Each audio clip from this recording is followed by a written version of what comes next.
It's the Doug Rising Show.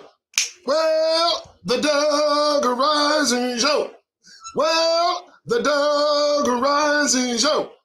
And I'm Doug Rice. Oh, baby. Good morning. How you doing, folks? How you doing? It's the morning time. I am Doug Rice, the one, the only. Here I am. I'm never moving. All right, folks. Good morning. 7:01 in the morning on the 7th of November, 2021. And yeah, this show is just about done. I only see them scurrying and running. I see them doing nothing. They're not even, they're not enjoying themselves, are they?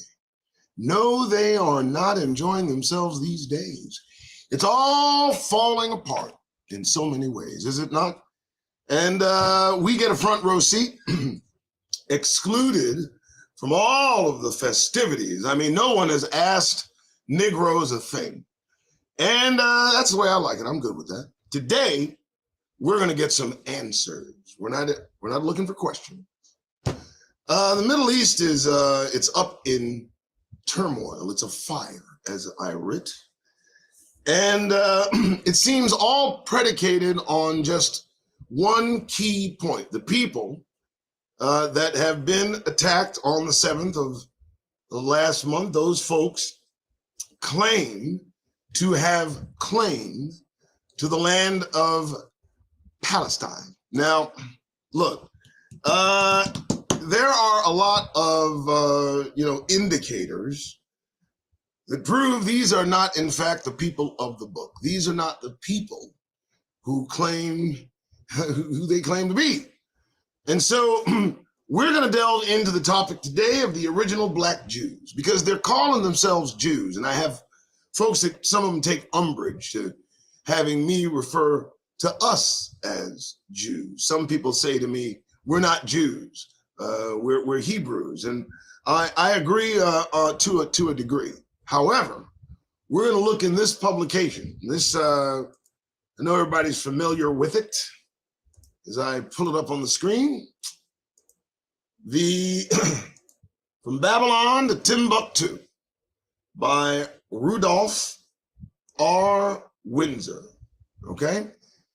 Now, we've gone over this publication before. It is also available to you upon request or donation to the Doug Rice Show. I feel confident able to provide this one because it's everywhere. But we went into chapter 5 of this book, and that chapter involved the start of World War III and its placement being in the Middle East. And that is, I would say, a very timely chapter that we went through some few days ago, because it calls on the King of the North, or Russia, or whoever in 1986, they thought Russia would be the catalyst through which the Middle East conflict would rise. And I believe that Putin is still behind the scenes pulling the strings. This chapter, as I believe, is chapter 3. And it is called The Original Black Jews. We're going to read over this publication together. And I encourage you to like, subscribe, share, all the things that you want to do to get the word out about the Doug Rice Show. We're going to have a few changes in format, more additions than changes. This will never change. You will always see me every day at 7 a.m. Or we might go a little bit later, 8, 9, but we're always going to do a morning show. We're going to lead with the kingdom. This is how I lead with the kingdom. This is how I choose to do it. I hope to get better at it. I will. Anyway, so we're going to jump to this chapter. I don't know if you know about this gentleman, Rudolph Windsor. He was born in Jersey, so that gives him some thumbs up for me. I was born in New Jersey. I'm just kidding. So this book was written in 1986. And even though it's, it's dated, it still has relevant issues that this very intelligent Negro has put to paper. So born in Jersey, after living in a New Jersey number of New Jersey communities, his family settled in Philadelphia, where he attended community college, studying psychology and political science, Gratz College, where he majored in Hebrew, Aramaic studies, and Temple University, where he majored in Middle Eastern studies. I'm sure I can make that bigger for you guys, hopefully. In addition, he's got 4 sons and a daughter. He says of his book, my motive in writing it was to give the true history of the Afro-Americans, which has been excluded from textbooks. So he's got a number of books that we have reviewed. Few of them you can look through in my past lives. One of them, I believe, is the Valley of the Dry Bones, which we had a pretty good time reading. So now we're going to go into, and I do believe it is chapter 3, at least I hope it is. It's the chapter I remember. Yeah, we'll see. Nope, chapter 4. Oh, well.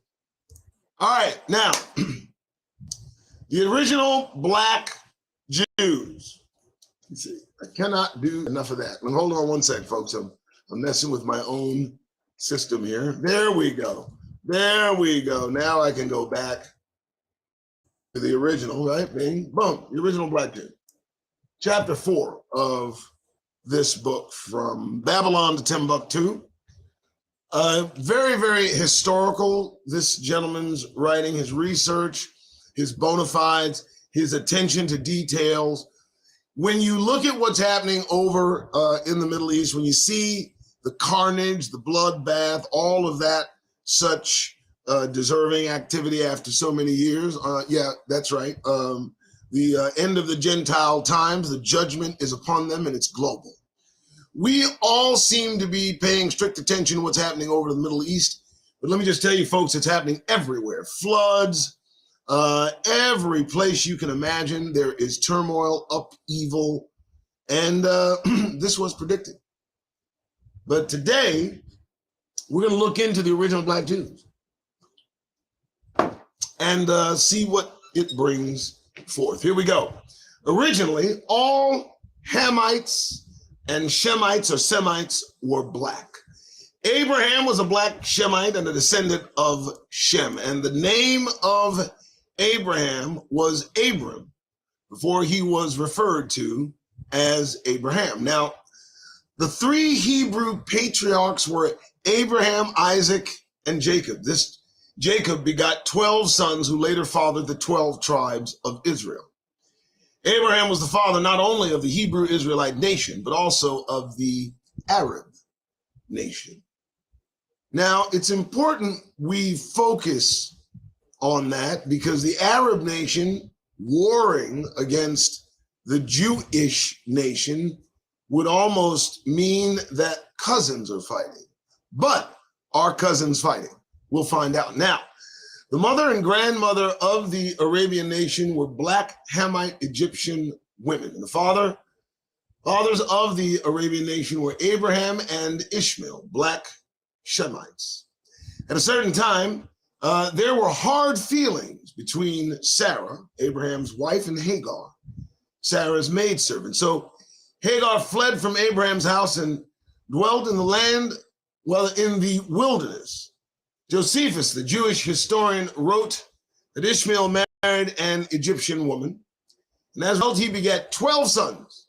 Here they are: Nebajoth, Kedar, Adhil, Mibsana, Mishma, Duma, Massa, Hadar, Tena, Jetur, Naphish, and Kadima. Now these 12 sons became 12 tribes and inhabited the region from the Euphrates to the Red Sea in the Arabian Peninsula. This country is known today as Arabia. Arabians, to those who do not believe that the ancient Arabians were black, I'd like to make one point crystal clear. If your mother and grandmother were black, I am positive that you would have many colored features. Abraham, Isaac, Jacob, and the 12 tribes of Israel were all black people. Now, do I need to go back and read that again? Because I will. Yeah. No hard feelings. Abraham, Isaac, Jacob, and the 12 tribes of Israel were all black people. So what happened exactly? I'm going to stop just for a second. That bold statement seems to jibe with what Nasser said, the Egyptian prince, who said when they settled, when they invaded in 1948, shortly thereafter, he spoke no truer words. You left here black, you came back white, and we can never accept you. Now, I've often wondered why they don't delve deeper into the topic of them leaving black and coming back white. I've often wondered why even the Arabs don't speak up and say, listen, we know you're not you because the Negroes in America are Hebrews. And I imagine that would come with all sorts of consequences and repercussions, and I imagine that it one day will. Let's continue. My apologies. After Joseph was sold into Egypt as a slave, we find in the 42nd chapter of Genesis that he has become the viceroy of Egypt. Viceroy is a very high position. Joseph's 10 brothers came into Egypt. Egypt is in Africa to buy corn because a famine was in the land. All newcomers who came into Egypt had to buy corn from Joseph. But when Joseph's 10 brothers came to Africa, they did not recognize him. We know the story. They did not recognize Joseph because he had grown up, and the Egyptians were a black people, like the sons of Jacob. Jacob's 10 sons considered Joseph to be another black Egyptian. And this was some contention just a few months ago with Kevin Hart claiming just before he, I guess, was going to tour in Egypt, they canceled him because he also determined and asserted that Egyptians were black. Now, Egyptians, of course, are a much lighter group of people as the rest of the world has grown lighter. You know, the Caucasus Mountains kept the lightifying of the entire globe at bay until it didn't. Yeah, so, okay, we'll move on then. I'll keep going. We know this because to be true, because the 10 brothers returned and reported to their father, the man who is the Lord of the land spoke roughly to us. Furthermore, if Joseph had been white, he would have aroused the curiosity of his brothers very rapidly. We really do not need any more proof that the Israelites were black, but for the argument, I will offer it. In many places in the Bible, we find the sons of Jacob and the later Israelites taking black Canaanite women for wives. If the ancient Israelites were not originally black, they would be after the intermingling with black Canaanite men and women. And why don't the Israelis permit DNA testing in Israel? Why don't they provide, encourage, and just to settle the matter? That way, there's no more confusion. There's no more, I guess they perceive there's a threat now, brothers and sisters, proclaiming on the sides of the streets that we're true Israel. That's become something they've noticed. But, if you're if you are certain of your claim, I would say, why not simply permit all the folks in Israel to, get genetically tested, and then we'll put this whole issue to rest. Okay. When the King Pharaoh of Egypt promulgated an edict to cast all the Hebrew male babies into the Nile River, Marian and her mother hid the baby Moses in a basket alongside the river. Meanwhile, Pharaoh's daughter came down to the Nile to wash herself, saw the basket, baby Moses, knew the baby was a Hebrew, and adopted him. Now, if Moses had been a white baby, as we see on the movies that are portrayed with Charlton Heston, it would have been difficult to conceal him from her father's anger. In the period of Moses, the black Egyptians enslaved black Jews. Another point to prove that the Jews were black is the leprosy laws. Very interesting, written in the 13th chapter of Leviticus and explained in the second chapter of this book. The strangest and most amazing phenomena concerning biblical leprosy was that the skin turned white. The strangest and most amazing phenomena concerning biblical leprosy was that the skin turned white. These laws of leprosy were given to the nation of Israel, and they could not apply to a white person. How can you apply the laws of leprosy to a person who's already white? Herbert Wendt wrote in his book, It Began in Babel. All indications point to the fact that Asia was the cradle of the black race. It is written in the book of Daniel, chapter 7, verse 9, I beheld till the thrones were cast down, and the Ancient of Days did sit, whose garments was white as snow, and the hair of his head like pure wool. His throne was like the fiery flame, and his wheels as burning fire. Now, the meaning of this verse is as follows. I beheld till the thrones were cast down, the thrones were placed down and erected, and the Ancient of Days did sit. The God of the universe is the Ancient of Days who sat on the throne, and the hair of his head like pure wool. Daniel saw an anthropomorphic form of God judging the nations in the appearance of a venerable man with woolly hair like a black man. Daniel the prophet and the people in his environment, the Babylonians, must have had woolly hair for him to dream of God having woolly hair. Now that's a jump, I know, quite a thing he wants to assert. I think he did it for show. Many of the Israelites in the biblical times intermarried with Canaanite, Hamitic tribes. And if the Jews were not black, the Israelites became much darker of a surety after the intermingling. So their assertion that somehow they got white and then come back to the land to assert their claim and move Palestinians off their land, you got to be looking mighty silly, as European as you possibly can be, to go tell an olive-skinned Palestinian that this is your land reclaimed and you get to move out of your house. And some blonde-haired, blue-eyed individual with sunscreen on, I might add, wearing a hat, comes to you and tells you, you got to move, this is his house. Okay. Many Israelites in biblical times intermarried with Canaanite, Hamite tribes. If the Jews were not black, the Israelites became much darker of a surety after the intermingling. Somebody read that to Netanyahu. Summary. There is more than enough evidence to prove that all the original Israelites were black, including the surrounding nations in the Middle East. We must consider the evidence that the Dravidians were the original black people of India, and that the Cushites, Ethiopians, inhabited the southern Mesopotamian valley, that Abraham and Ishmael married African women, that the Canaanites belonged to the African family of nations, that ancient Israel intermarried with these black Canaanite tribes. At the time that Joseph was viceroy of Egypt, his brothers could not distinguish him from the black Egyptians because Joseph was black. After Pharaoh promulgated the cruel decree to expatriate or extirpate the Hebrew males, only a black Moses would have been able to be concealed effectively for any length of time among black Egyptians.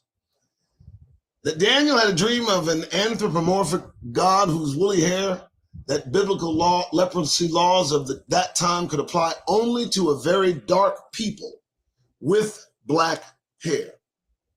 The black Jews of India, Abyssinia, Ethiopia, and West Africa consider themselves the original Jews because of the purity of their Israelite blood. This has been stated by Alan H. Godby. Now, understand these facts that they're just spitting at us back to back. They're not facts they want just floating around like that. They certainly don't want to be put in front of your Negro mental. You can believe this. Now we know that Asia was the birthplace of the black race. How did these people in Asia become lighter in complexion? You ever want to know that? I'm certain you have, because I certainly have. Well, there are 5 answers to this question. We're going to go through them. First, the Indo-European invasion of the Middle East. There was an Indo-European invasion of the Middle East. Of Germanic invasion of Asia. My goodness, look, it went down here. My apologies. The Greek invasion of the Middle East. So the first reason why Asia became lighter in complexion, the Indo-European invasion of Germanic invasion of Asia. So obviously those individuals who were infected with Neanderthal blood, at least 2%, those Germanic Aryan tribes that claim to be superhuman, Übermenschen. You know, Anglo-Saxons are side by side with them. They are cousins. They too claim to be supermen. That Anglo in Anglo-Saxon indicates that they think they have part angel associated with their personage. And I'm going to say this again because I need you to understand this. All of them are related. Why do we know this? Because their kings are cousins.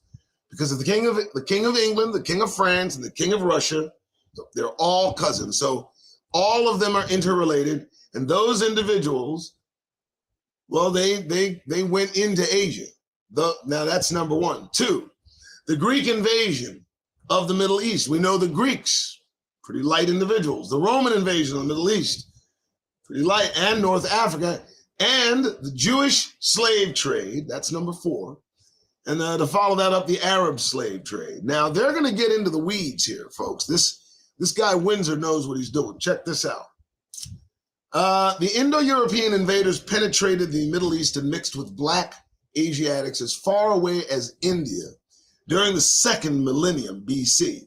The European Scythians passed through southern Russia and Central Asia as far as the borders of China.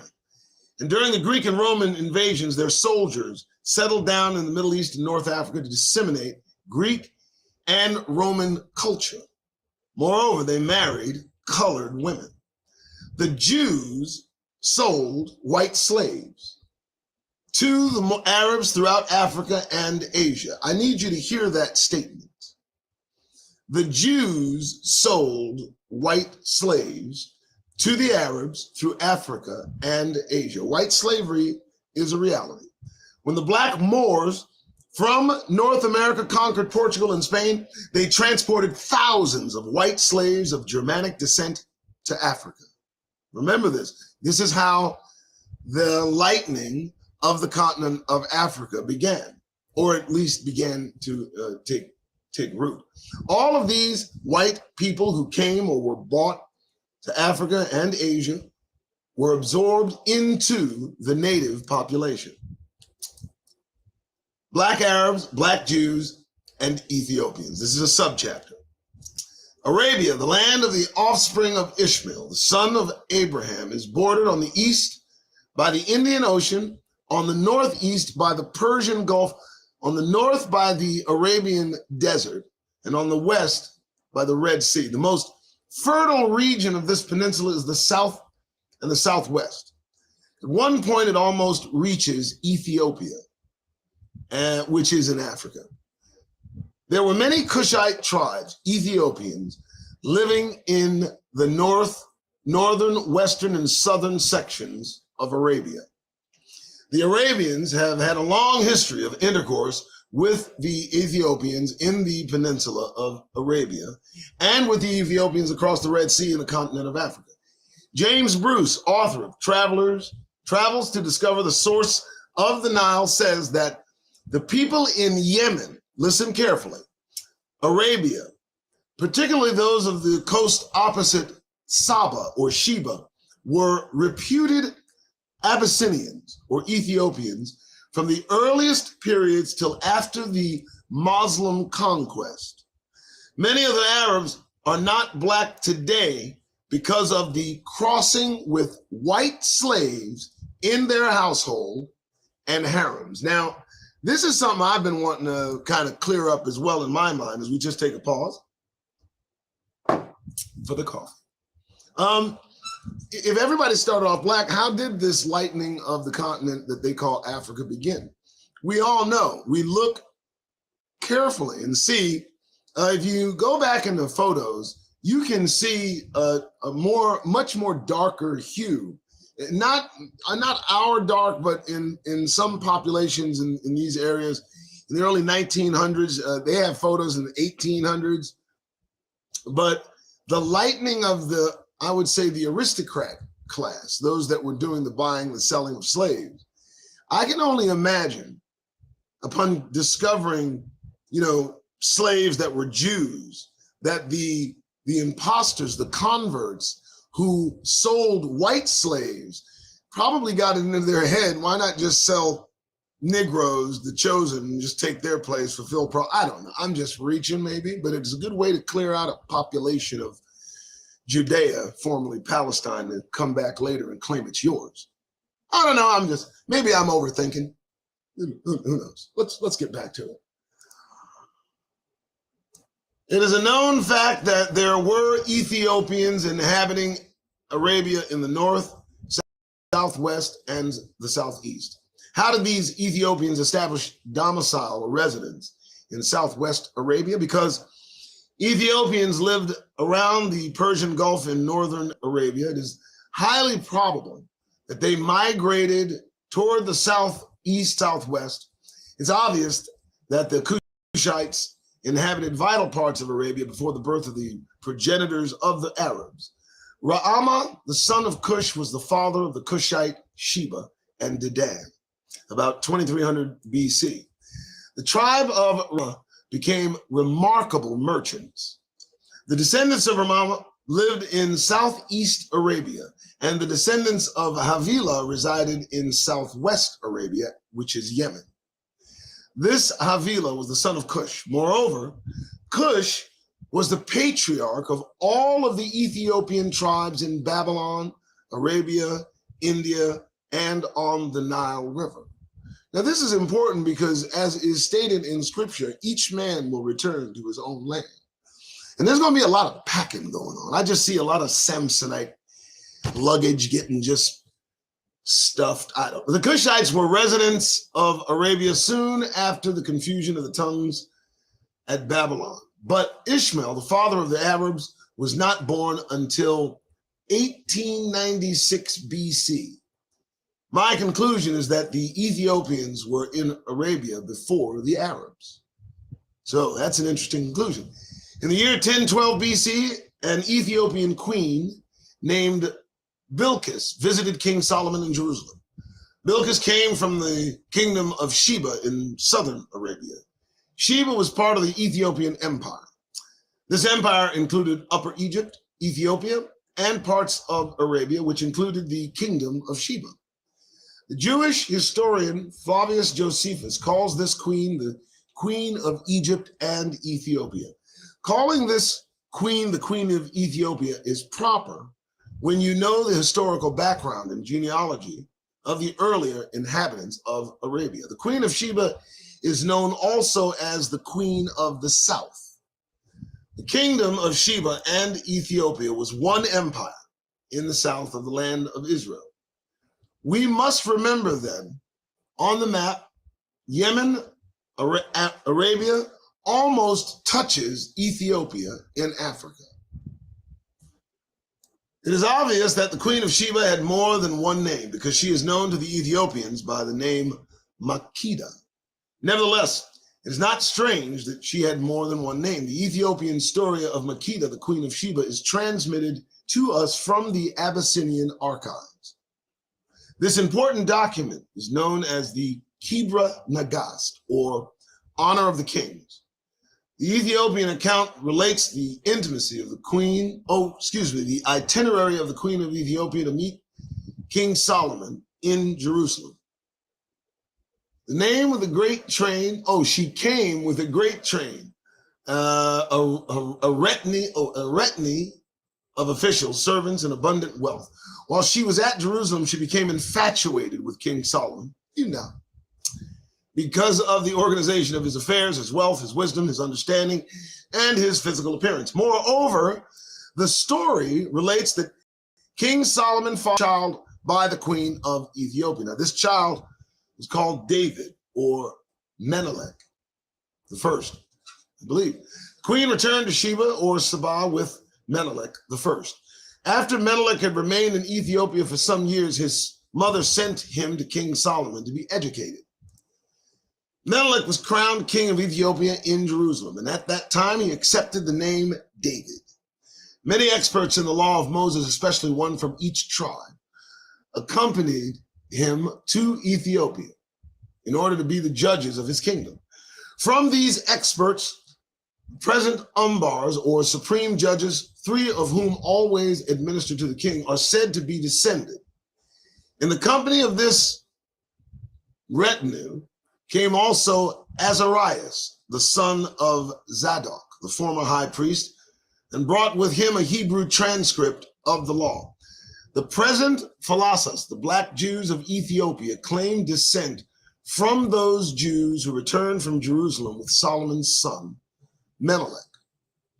Moreover, the present emperor of Ethiopia, Haile Selassie, claims descent from King Solomon, the Queen of Sheba, and Menelik the first. Now, any of you that don't know, as I pause slightly here for the cause, all of this is kind of information that's just shoved at you, but dissecting it, it follows a path from King Solomon to Queen Sheba and, into Ethiopia, where the emperor at the time of this writing, Haile Selassie, claimed to be a descendant of King Solomon, Queen Sheba, and Menelik the first, their son.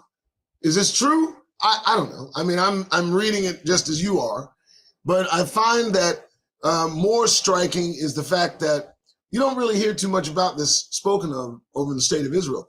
It would seem that these people would be embraced by the government of Netanyahu just to have close association with them and, bring them into the fold. But I've not heard this information circulated amongst Jewish people. I don't hear them talk about the blackness of it all. I don't, but very interesting that we get to find it out just by simply reading.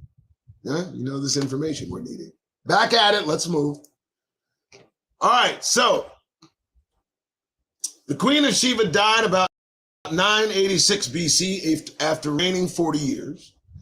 Menelik the first ascended the throne, and his posterity, the documents of Ethiopia say, have reigned ever since. James Bruce, the English explorer, says there's no new doctrine. This is no new doctrine. It has been tenaciously and continuously maintained from the earliest records of the period when all Ethiopia was Jewish, then in later years, after they all embraced Christianity. For, says James Bruce, all the adjacent nations agree with the Ethiopian account, whether adversaries or friends, in regard to the Queen of Sheba. They only differ in the name of the queen. Remember, the name was totally different. Felix the name was different. They only differ in the name of the queen. Again, this writer says, all the inhabitants of the coast of Arabia, Felix, were known as Ethiopians from the most ancient times until after the Islamic conquest. These people were the subjects of the Queen of Ethiopia. They were pagans. then converted to Judaism during the time of the construction of the first temple, and they were Jews. From that time to the year 622 AD. It's a little confusing, as tradition says, when they became Muslims by the sword of Muhammad. We're going to read that over. So what we're talking about, all the inhabitants of the coast of Arabia, Felix, were known as Ethiopians from the most ancient times until after the Islamic conquest. Now, see how the timeline flows. These people were the subjects of the Queen of Ethiopia. They were pagans. These people, they're at the coast of Arabia,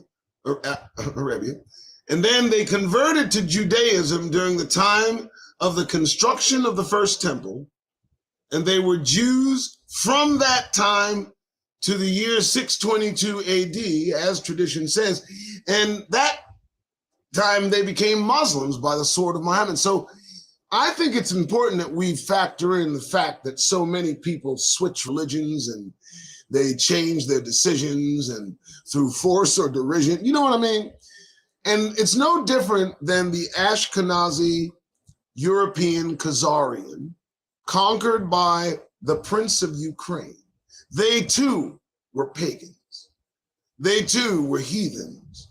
They were involved in trade. They were caught between a rock and a hard place. They were caught between Muslims, an Islamic invasion, and they were also caught between Catholicism. And the king of that country, the king of Khazaria, where the Jews who claim to be Israel in the state of Israel are today, and the Ukrainians that are in Ukraine, these individuals were converted to Judaism as Khazarians by their king. So the reason I point that out, because you can see that the folks living off the coast of Arabia did the same thing. But not only did they go from pagan to Judaism, but by threat of sword, they converted to Islam. So I believe in that respect that it's almost in reverse proving that the blessing cannot be passed to another people. If you can change your mind, like you change your clothes and determining what God you worship under the threat of death, then I can't imagine those being reliable individuals to their last breath. All right, let's continue. Please like, subscribe, and share. Thanks so much right there. All right. They were pagans. Can you believe that? That's something. Before the introduction of the three influential religions in Arabia, Judaism, Christianity, and Mohammedanism, that's interesting. The Arabs worshipped the stars, idols, and the Kaaba stone. Oh, you don't want me to read that again? Let me read it again just so you can have that in your Negro mental. That way you can have it prepared. Okay, there it is there. Before the introduction, let me sip this Folgers on this. Of the three influential religions in Arabia, before the introduction of the three influential religions in Arabia, those three influential religions being Judaism, Christianity, and Mohammedanism, before those, the Arabs, the folks that the Palestinians who are calling themselves Palestinians, the Arabs, they did this. They worshipped the stars. They worshipped idols. And they worshipped the Kaaba stone. All right, you got that. You're on your own. I shall write about the history of the Jews in Arabia. Then I shall write pertaining to the Christians in Arabia. And last, I shall write concerning the Mohammedans who emerged in the 7th century AD. Please like, subscribe, and share this with me. Just kidding. Thousands of Jews migrated to Egypt and Arabia when the Roman general Titus destroyed the city of Jerusalem, AD 70. When the Jews revolted, AD 130, Emperor Hadrian dispatched General Julius Severus to Palestine to suppress the revolt. Pay attention. Pay attention, folks.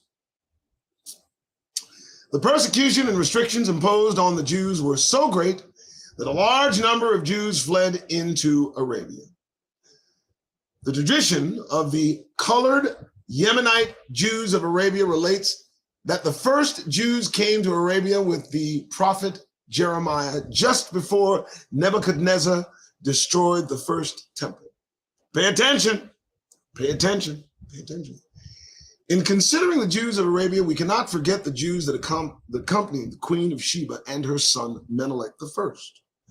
It is obvious from many indications that the Queen of Sheba or her son Menelik transferred their capital from Sheba to Ethiopia in Africa, or that they had a second capital at actual Ethiopia on the order of a summer residence. Okay, so they had a summer residence somewhere else.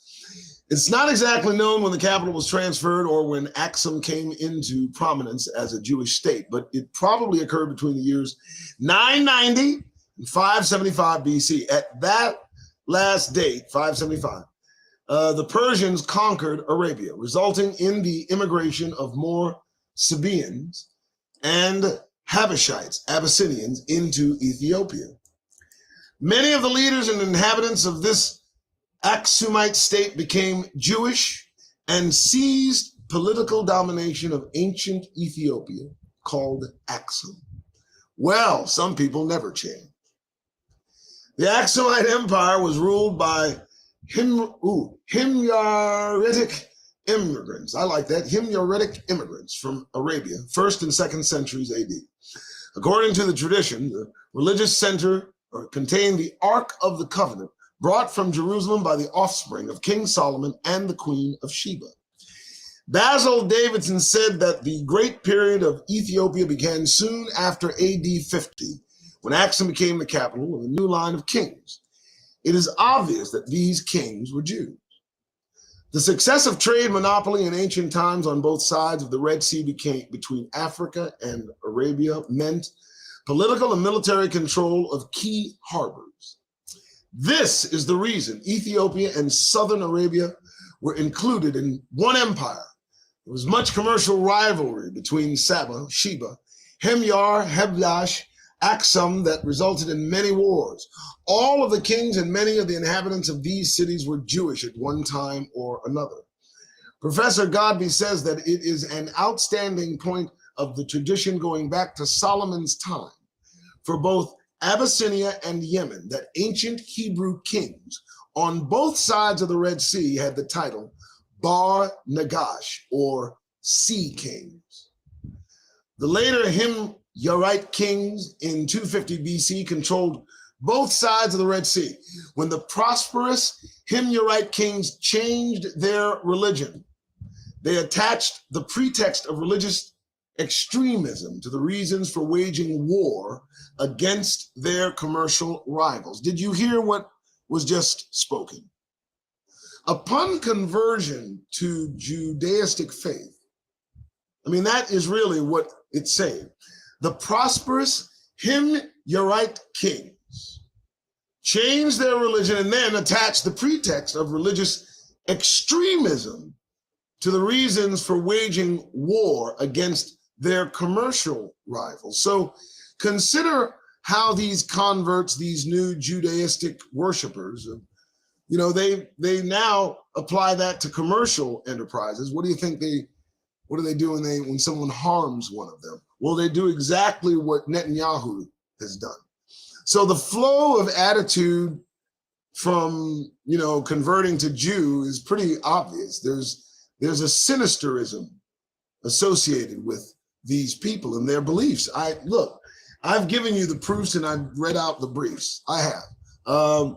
And the Talmud itself is an indicator of their current circumstance.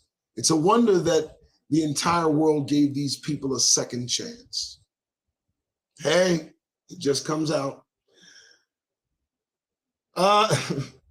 So the rivals between these alliances brought the Roman fleet into military movement in the Arabian Gulf about 1 BC to capture the port of Aden. When the Roman power declined, there were Jewish kings in Hadramat, Sheba, and Yemen, continuing the economic rivalries in trade. So it's just rivalries in trade, rivalries in land, rivalries in belief.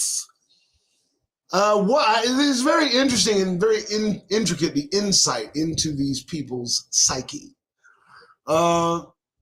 Anyway, the Judaism was politically powerful in Arabia. This power was predicated on trade monopoly. There were many Jewish kings, Abu Kiba, Mazrak, Dunumas, etc. The most notable was Nuwas. He will be taken into greater consideration later. Here we get into the genesis of Christianity in Ethiopia and Arabia. And as I take a quick break for the calls, I know we've been going on, but I want to tell you folks, this is vital. Here's the reason this is vital. These people have a history. We don't have the history. We've been taken out of the equation. Negroes were moved clear out of their own nation into some other nation. You know, taught a different language, a different religion, a different way of looking at things. And I thought about this morning. You know, we civilized these beings. We did. Yeah, intricately involved in the civilization of the European, that was the Moorish Jew. And had we only understood what kind of sinister evil we were awakening, if we just only knew. You know what I mean? They made a vow. They did. They made a vow that once civilized, they would never let go of power. And that's what we are experiencing at this very hour. So we need to read about their origins. Origins matter. Origins matter. And the origins of these individuals is no laughing matter. I can tell you that. Let's continue. And please like, subscribe, share if you'd like to support this effort. I've got the donation links right there. Go ahead and do so. Thank you so much to Trina for moderating the show. Just wanted everybody to know that she does that. Okay, let's go.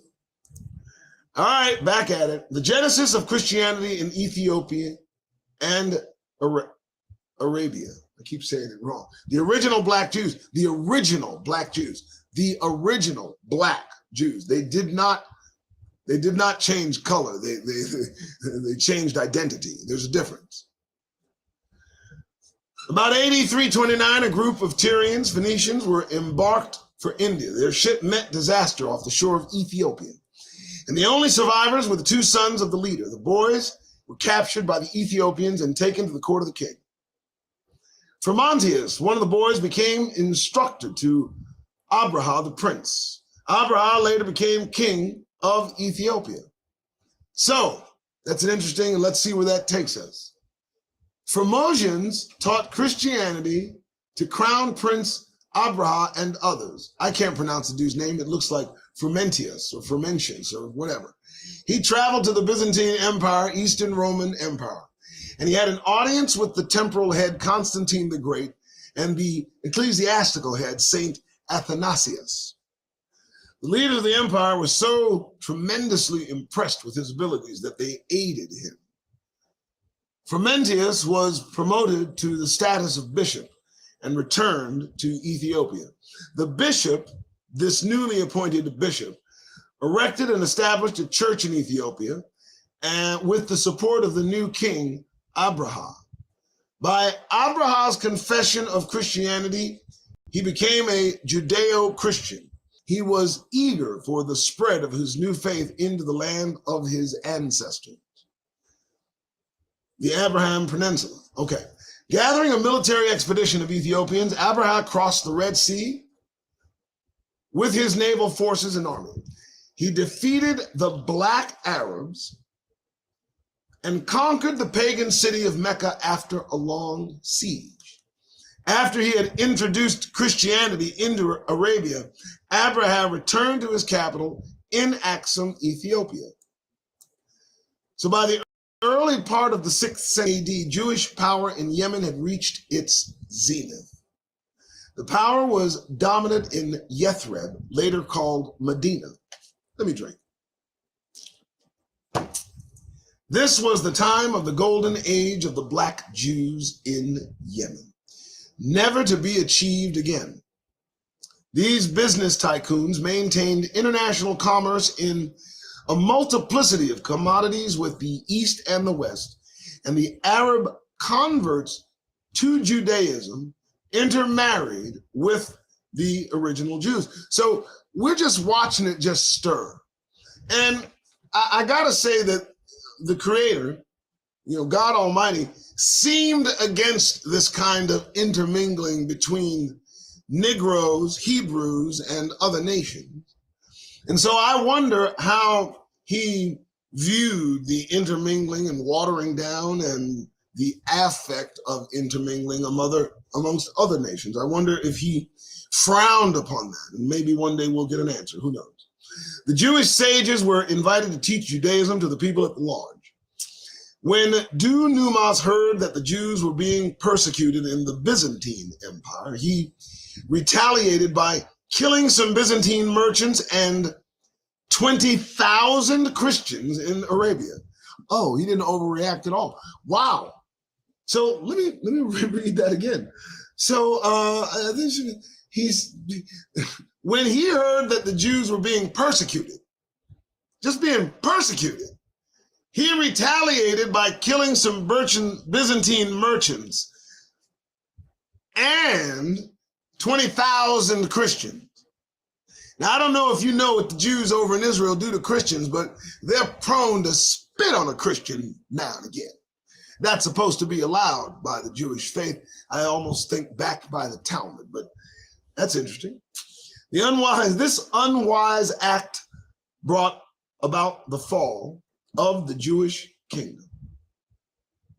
This unwise act brought about the fall of the Jewish kingdom. Wow. Looks like state of Israel's halfway there. I'll move on. Judaism was not destined to be disseminated in that manner, not by might, not by power, but by my spirit, said the Lord.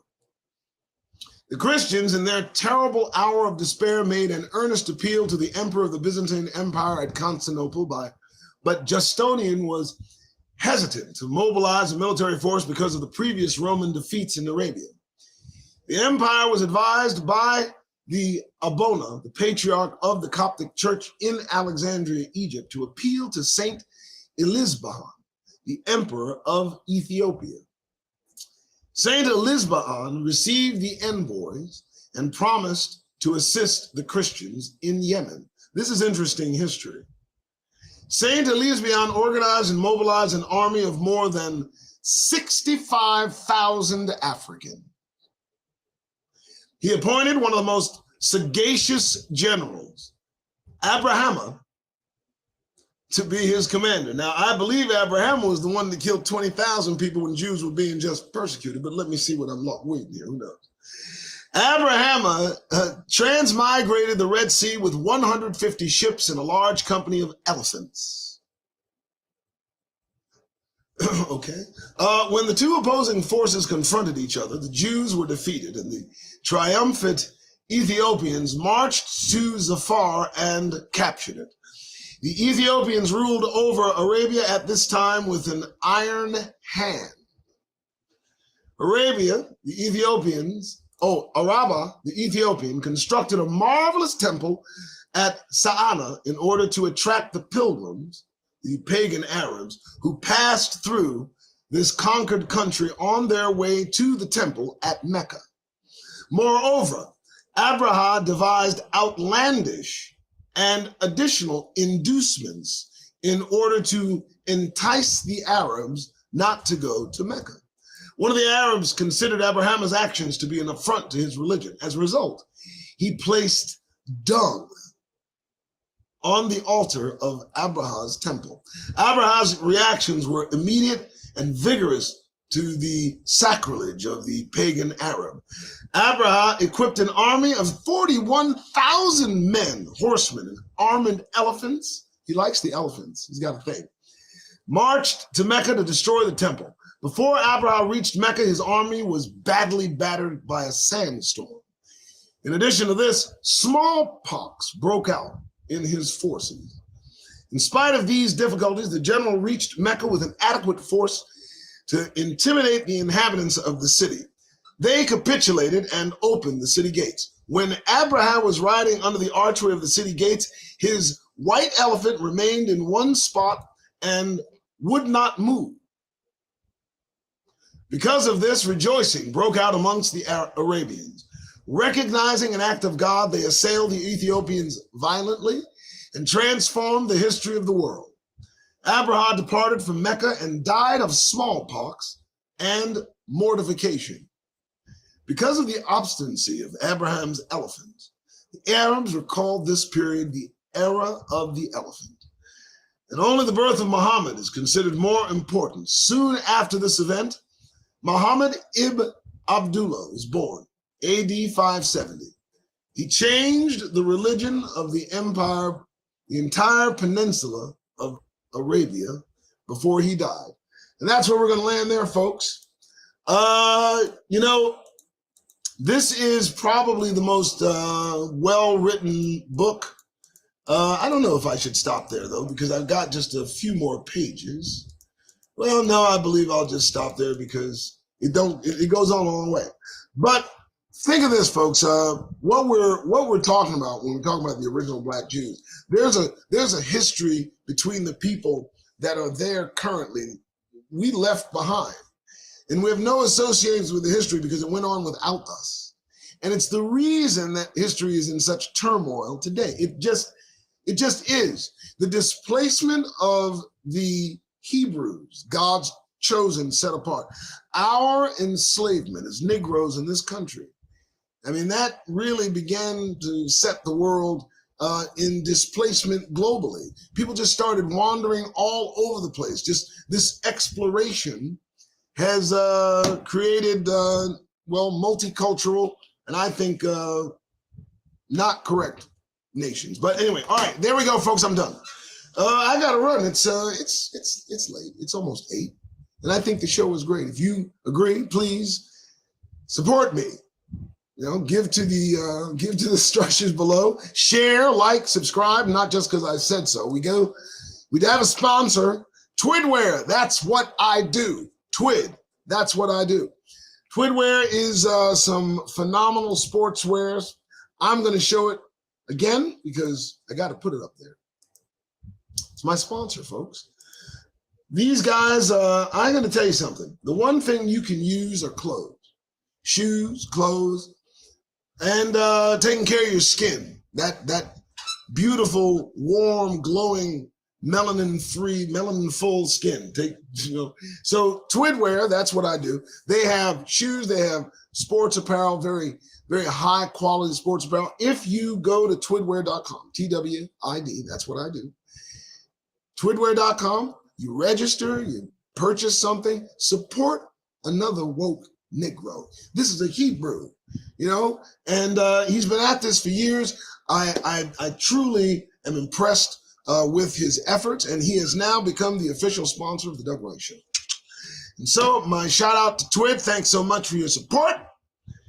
That's it, folks. I'm good. I'm done. I'm good. I'm ready to run. Hope you had a good time again to share this, my show, my rhyme. I'm leaving. My time is mine. No, I'm just joking. All right. Well, you may see me later on today. I may do a couple of shorts and send them your way. Until then, you have a good day. Bye-bye now. Right? Oh, yeah. Now, look, it's getting dicey, isn't it? Yeah, it's getting dicey. Folks are in their feelings. Tragic. Guy was murdered out here, I guess, in the States. They were protesting the Israel-Palestinian kind of side, and an older Jewish guy got killed. Hearts are afire, minds are set wild, and we are have no part of this. We don't have any part in because nobody's asked us anything. So the reason I want you to get the smiles off Negro faces is first, there's nothing to grin about. There's nothing to smile about. There's nothing funny. Things about to get even more serious. So if you have got to be out there in public places, do me a favor. Get that goddamn grin off your faces. Don't you feel better? I know I do. All right, gotta go.